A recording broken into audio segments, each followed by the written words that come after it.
right, folks, so we are going to give our newly mounted crane its first job. And here we go.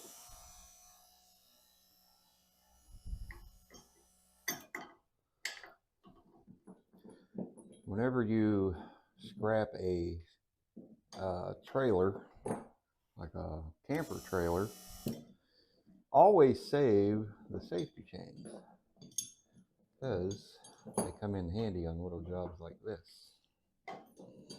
Right on. Now,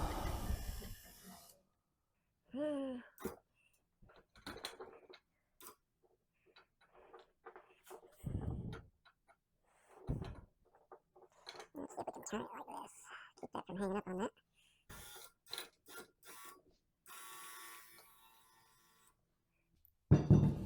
put the jack stands under, about like that.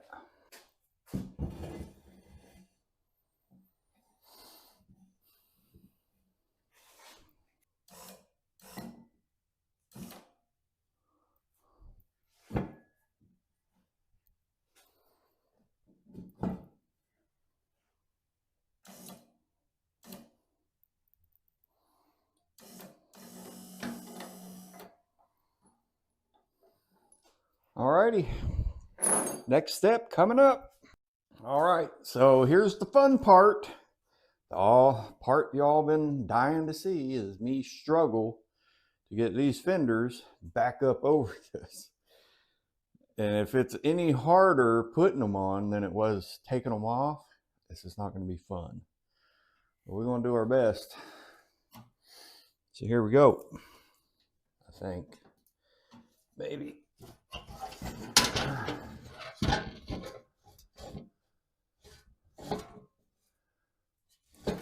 Whoa. Yikes.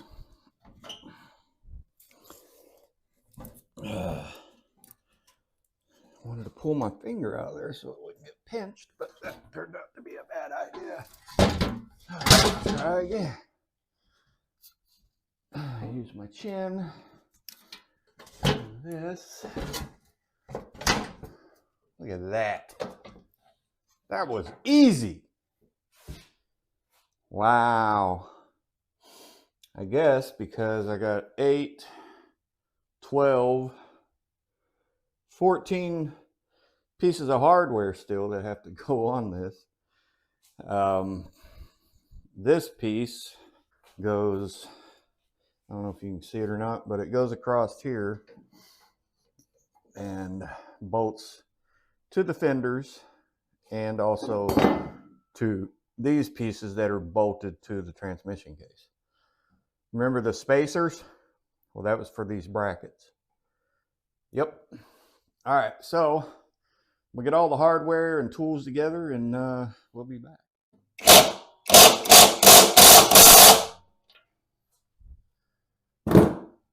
What's up, people? So I've got the fenders all bolted down.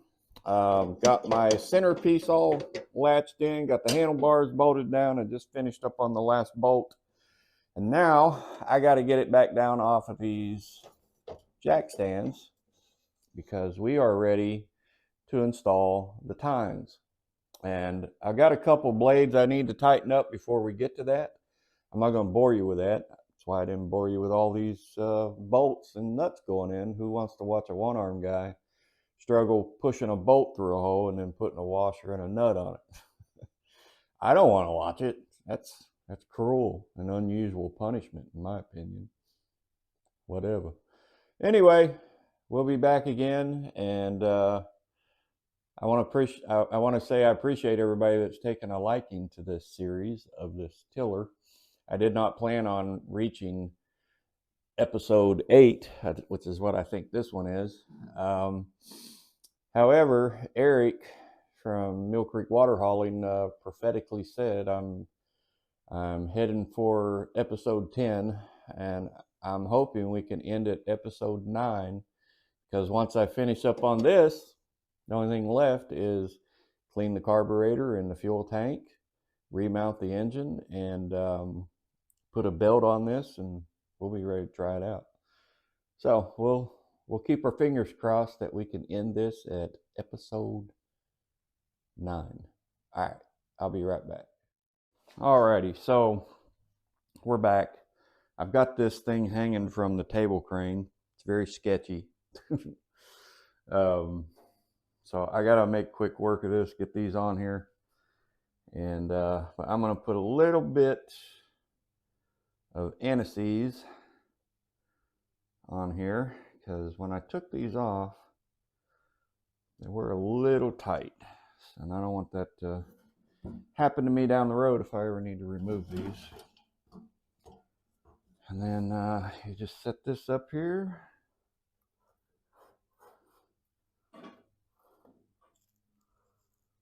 And let's see.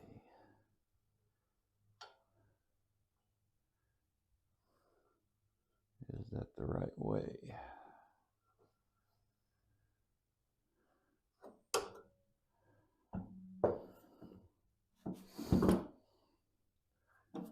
Try it this way. They look the same on both sides. So yeah, that's gonna,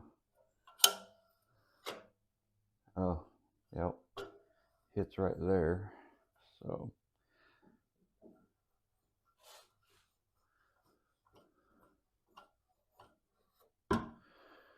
had it right the first time.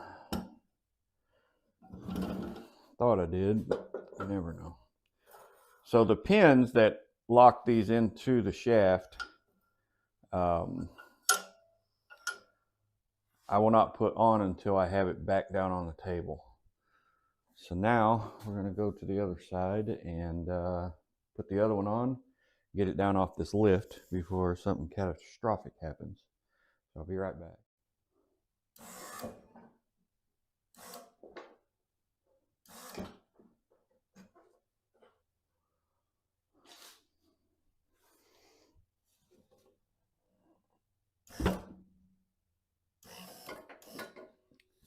Whew. That was scary and sketchy. I had the hook hooked into the handlebar down here at the bottom, and but it worked. We got it down.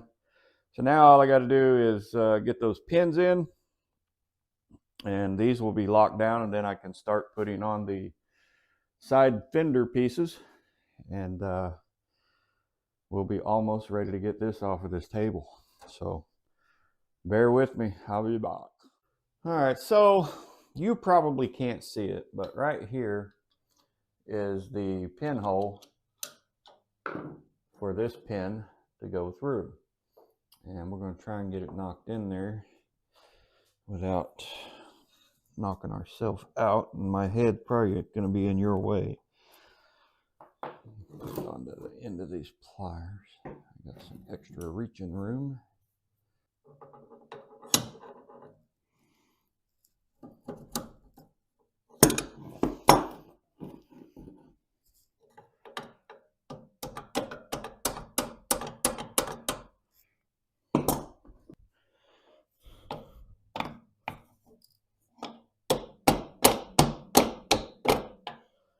There we go.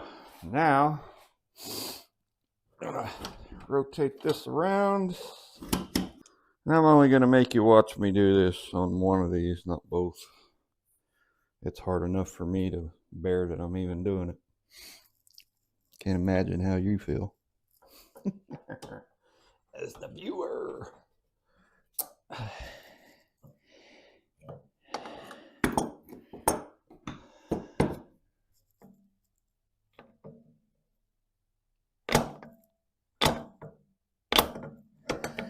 And there you go. One pin in. So I'm gonna shut the camera off, do the other one, and then we'll be back. Alrighty, so we are now putting the side pieces on. And the key to this process is get them finger tight, get them all started.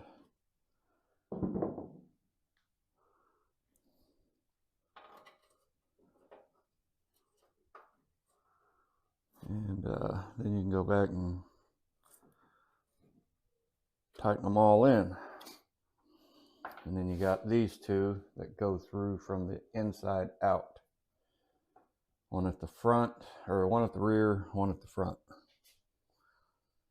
That, my friend, is how you do it. Then you walk all the way over there to grab your impact.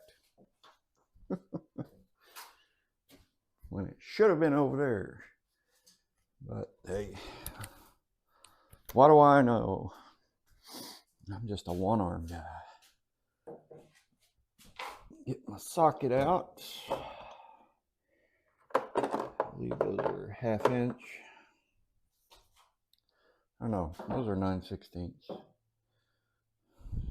check and be sure. I think it is. Nope, it's 1/2 inch. Some bolts can be weird. You look at it and say, oh, yep, that's that size. And then it's not.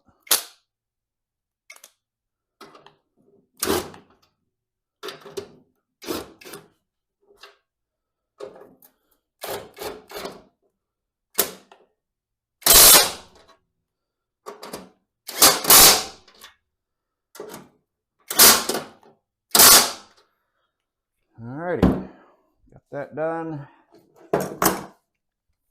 Now, I need to clamp onto this bolt head, tighten it up.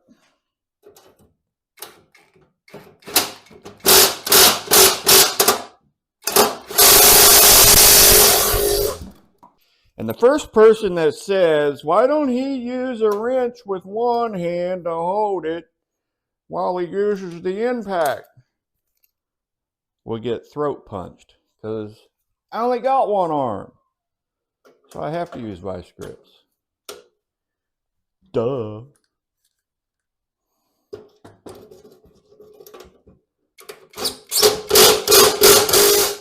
All right, so that's this side. I'm going to do the other side, and then we're going to get this thing down off of this table. So bear with me. All righty, folks. That will do it for this video. Got this thing put back together. The only two pieces that are not on it yet, sheet metal wise, is the belt guard and then the thing for shifting the gears. Let you know what gear you're in. But yeah, I'm gonna get started on the engine next, but I gotta first get caught up on my grass cutting and then tend to the garden, and then I'll be back on this to bring you episode 9. I appreciate everybody really following along. This one wheel here has got a leak, and I'm just going to put some Fix-A-Flat in it and hope for the best. Maybe that'll seal it up. It's got some dry rot, but they sell that whole rim tire combo over at Rural King. So worst case, I'll just go buy one. But yeah, glad to finally have it out of here. I was going to unload it with this table crane, but this table crane, when I put it on here, it wasn't really a permanent location for it. And earlier when I had it lifted up at the handlebars there, this bolt here, where's it at? It's under that chain, but that bolt lifted, pulled right out of the wood. So, and two, I've got it positioned at the wrong side of the table. It needs to be at the back of this table. This way when I boom it out, it's hanging over the back of the table, not the side. Because the weight distribution of whatever it is I'm lifting or unloading off of this table may very well cause this whole table dolly cart to flip over. We don't want that.